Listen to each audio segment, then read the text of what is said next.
Namaku Lina, aku sudah berumur 57 tahun dan suamiku bernama Badrul yang sudah berusia 65 tahun. Tahun ini adalah tahun keduaku setelah menikah dengan Mas Badrul. Sebelum menikah dengan Mas Badrul, aku adalah janda 2 orang anak dan sudah mempunyai seorang cucu. Mas Badrul adalah teman akrab suamiku dulu. Setelah suamiku meninggal, kami tak pernah lagi bertemu. Dan sekalinya bertemu, ternyata Mas Badrul sudah menduda. Nah, karena kebetulan kami sudah kenal lama, perlahan kami mulai akrab dan akhirnya kami pun menikah. Mas Badrul bekerja sebagai penjaga keamanan di perumahan sebelah kampung kami tinggal. Mas Badrul orangnya sangat baik, tapi karena pekerjaannya mendapat shift malam, jadi aku sering sendirian di rumah. Akan tetapi semua perlahan berubah sejak kehadiran cucu suamiku, Diki, dari anak pertamanya, yang juga dari pernikahan Mas Badrul sebelumnya. Sudah seminggu ini, Diki tinggal bersama kami. Ia baru saja tamat SMA dan baru berusia sekitar 18 atau 19 tahunan. Ia tinggal bersama kami karena sedang mengikuti tes lamaran kerja, karena rumah orang tuanya jauh di kota sebelah. Diki anaknya begitu pendiam, namun ia juga sering usil. Sejak dia tinggal di sini, rumah kami jadi lebih ramai dan membuat suasana jadi sedikit berwarna. Diki memanggilku dengan sebutan Mami. Jujur saja, sebelumnya aku tidak begitu akrab dengan Diki, karena memang kami sangat jarang berjumpa. Dan lagi pun, ini adalah baru tahun kedua aku menjadi istri dari kakeknya. Malam itu, masih seperti biasa, Mas Badrul berangkat kerja saat jam 7 malam. Aku mengantarnya ke pos, tempatnya berjaga dan langsung balik ke rumah. Diki masih di kamarnya saat itu. Aku duduk di ruang tengah, nonton TV sambil nyetrika baju. Cuaca saat itu cukup lumayan panas, jadi aku hanya mengenakan daster sederhana saja dengan bahan agak tipis, seperti biasanya. Namun, karena sekarang ada Diki yang tinggal bersama kami, maka aku harus sedikit hati-hati. Kadang, kalau aku jalan ke dapur, Diki bisa tiba-tiba muncul dan membuat aku kaget. Persis seperti hari itu saat dia meminta tolong padaku. "Mi, ada kopi nggak?" ucapnya sembari keluar dari ruangannya. Kaosnya agak kusut, rambutnya berantakan. Aku melirik sekilas, terus bangkit dari sofa. "Ada di dapur, kamu mau Mami buatin kopi?" tanyaku. "Kalau Mami mau buatin, ya nggak apa-apa," sahutnya dengan cengengesan. Aku pun langsung saja menuju dapur untuk membuatnya kopi. Ketika aku sedang memanaskan air di dapur, aku merasa ada yang ngeliatin. Dan beneran saja, ternyata Diki sedang memperhatikanku di ambang pintu dapur. Tetapi, ada sesuatu di matanya yang bikin aku agak risih. "Loh Diki, kok kamu ada di sini?" tegurku. "Bosan Mi, makanya aku kemari." "Oh ya, Mami kayaknya gerah banget sama cuaca malam ini ya," ungkapnya sambil menunjuk ke daster. Aku baru sadar kalau ternyata bahannya menerawang jika kena lampu. Aku bergegas berbalik dan mencoba pura-pura sibuk. "Enggak sih, cuacanya biasa saja," jawabku datar. Diki tertawa kecil melihat sikapku. Aku langsung menyodorkan gelas kopi yang telah kuseduh ke dia dan langsung buru-buru balik ke ruang tengah. Entah kenapa, sejak ada Diki, rasanya rumah jadi lebih sempit setiap kali dia ada di dekatku. Jam sudah pukul 11 malam, aku masih duduk di ruang tamu sambil asyik nonton TV. Sementara Diki, ia masih di ruangannya. Rumah terasa begitu sepi, cuma suara kipas angin dan suara TV yang menghiasi malam. Mas Badrul baru pulang besok pagi. Biasanya, aku santai saja kalau sendirian di rumah, rapi entah kenapa. Malam ini rasanya beda. Mungkin gara-gara kejadian tadi di dapur yang membuatku sedikit canggung. Aku jadi lebih sadar kalau ada laki-laki lain di rumah ini selain suamiku. Waktu terus berjalan, aku pun sudah mau istirahat di ruanganku. Sesampai di ruanganku, aku langsung menanggalkan karet rambut, biar lebih santai. Baru saja aku mau istirahat, tiba-tiba aku langsung dikejutkan dengan suatu suara. Ketika aku nengok ke sudut kamar, tepatnya ke arah lemari tua dekat jendela, ternyata ada seekor tikus yang sedang berlarian. Dengan spontan aku berteriak, jantungku berdebar kencang. Aku memang paling takut sama tikus. Aku memanggil Diki dengan berteriak dan berharap dia bisa dengar. Dan saat itu pula, dia menuju ke ruanganku. "Kenapa, Mi?" tanyanya. "Ada tikus di lemari," sahutku menunjuk ke arah lemari dengan wajah panik. Diki masuk dengan santai, matanya masih terlihat mengantuk. "Cepetan cariin," tegasku. Aku begitu takut jika tiba-tiba tikusnya lari ke arahku.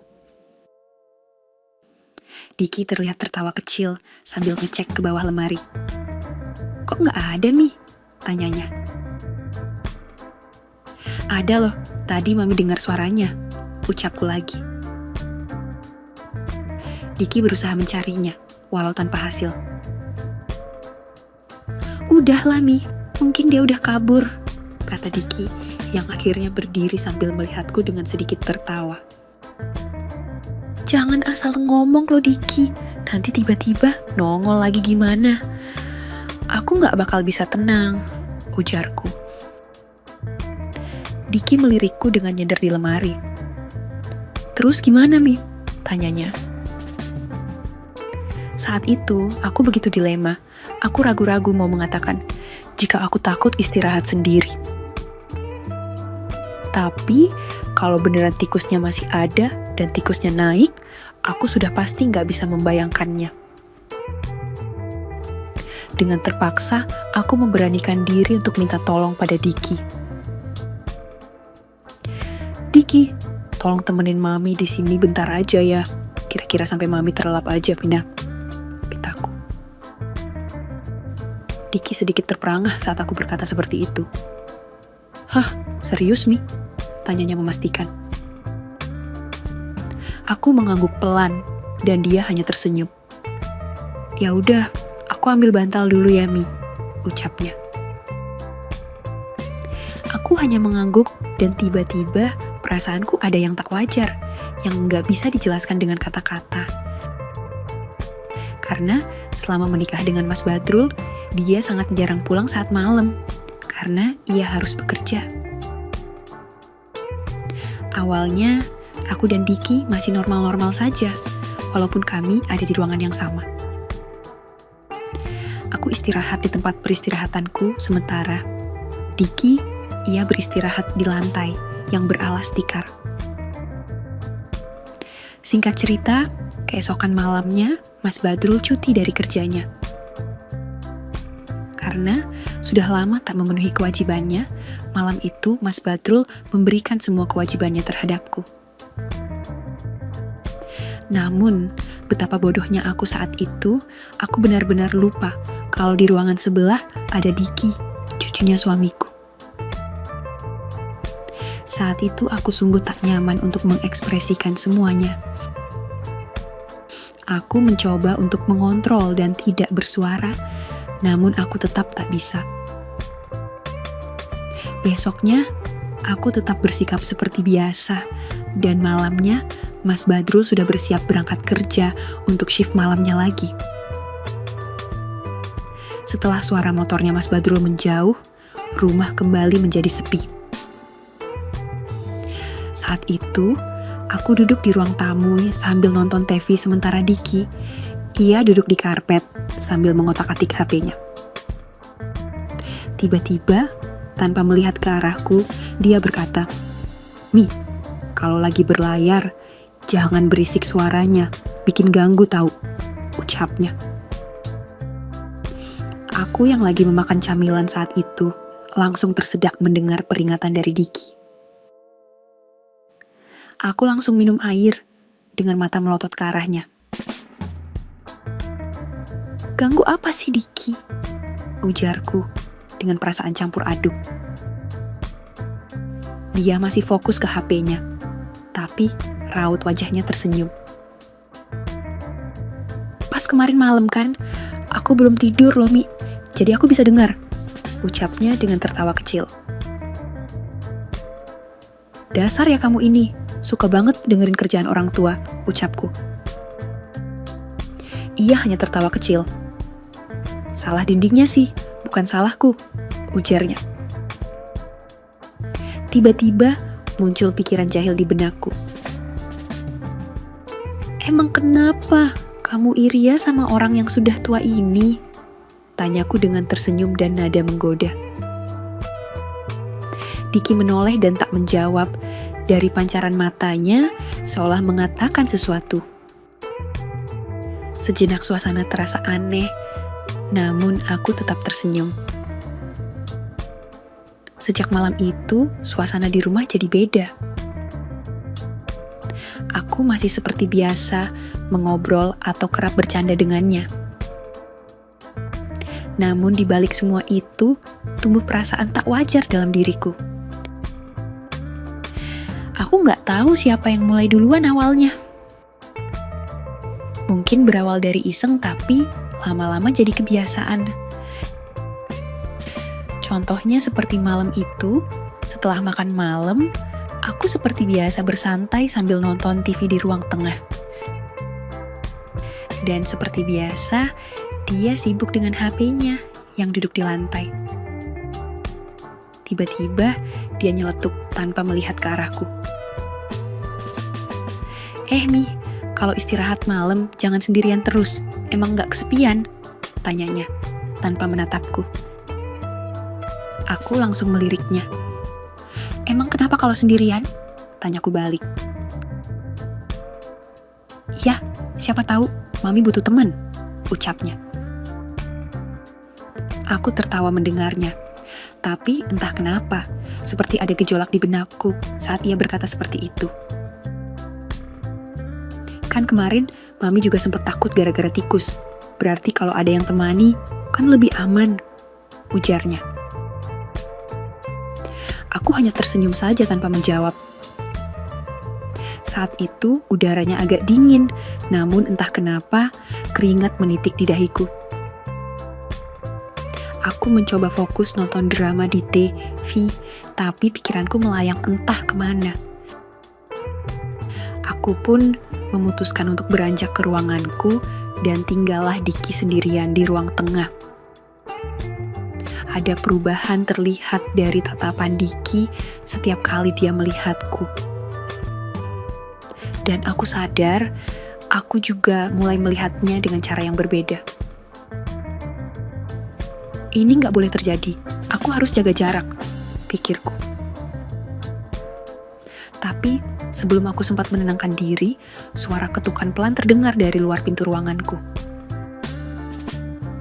"Mi, bangun!" Suara Diki terdengar pelan dari luar. Aku diam sejenak agak ragu untuk menjawab, tapi entah kenapa aku seperti tak bisa mengontrol diriku. Aku malah langsung membukakan pintunya. Matanya menatapku dengan tatapan yang penuh makna. "Kenapa Diki?" tanyaku pelan. Dia nggak menjawabnya, tapi langsung masuk ke ruangan dan menutup pintu di belakangnya. Ada detik-detik hening di antara kami, hanya napas yang terdengar samar. "Mi," ucapnya dengan suara pelan. Dia langsung mendekati. Saat itu, aku sudah tahu apa maksudnya Diki. Aku ingin menggagalkannya. Namun, entah kenapa, aku seperti hilang kendali atas diriku sendiri. "Kamu mau apa?" Tanyaku pelan sembari mundur. "Mi, aku tahu Mami selama ini merasa kecewa dengan kakek kan?" Tanyanya. "Kamu ngomong apa sih, Diki?" Ucapku. "Udahlah, Mi. Aku tahu kok. Aku cuma mau membuat Mami lebih berwarna dari sebelumnya," ujar Diki. "Diki, apa kamu yakin mau membuat hidup Mami berwarna? Mami ini sudah tua loh. Mami ini istrinya kakekmu," ucapku. Ia tak menjawab. Aku sudah kehabisan kata-kata. Lagi pula gejolak yang sempat kubendung, tak lagi mampu kukendalikan lagi. Kami pun berangkat dengan kapal dan menerjang segala ombak yang menghadang. Aku sungguh tak pernah sebahagia itu saat Diki mengendalikan kapalnya. Jauh berbeda dengan suamiku, yang juga kakeknya Diki. Besok paginya suasana rumah seperti ada sesuatu yang berubah. Saat aku keluar ruanganku, Diki udah duduk di meja makan sambil minum kopi. Ia melirik sekilas lalu tersenyum kecil. "Pagi, Mi," ucapnya. Aku berhenti sejenak lalu mengangguk pelan. "Pagi," sahutku. Aku nggak tahu harus bersikap gimana seharusnya. Aku merasa canggung, tapi anehnya aku justru merasa nyaman. "Mi, aku sudah keterima kerja, namun bukan kantor yang di kota ini. Aku ditugaskan di kota lain," ucapnya. "Jadi, ini hari terakhir kamu di sini?" tanyaku. "Iya, Mi. Oh ya, Mi. Semua yang telah terjadi, biarkan menjadi rahasia kita saja berdua. Aku hanya ingin membuat hidup Mami sedikit berwarna," ungkapnya. Aku tak tahu harus menjawab apa, namun aku sangat berat melepas kepergian Diki, karena dia hidupku benar-benar berwarna. Tamat. Oke, segitu dulu untuk kali ini, dan semoga kalian bosku semua terhibur hari ini ya. Sekali lagi, tidak pernah lupa Mimin ingin mengingatkan bahwa tidak ada maksud untuk merusak moral. Tapi, di sini kami selaku admin channel Mayem hanya berbagi pengalaman dari viewer saja yang tentu saja tidak untuk ditiru. Terima kasih sudah mau mendengarkan kisah nyata ini. Ambil baiknya dan buang buruknya dari cerita kisah ini. Semoga hal seperti ini tidak terjadi kepada kita semua bosku. Dan semoga kita semua dilindungi dari mara bahaya. Amin ya Rabbal Alamin. Terima kasih dan sampai jumpa di cerita selanjutnya. Jangan lupa like, comment, share, dan subscribe. Oh iya, kira-kira kalian semua bosku yang terhormat kepengen kisah-kisah yang seperti apa lagi nih? Tolong berikan komentar-komentar kalian di video ini ya.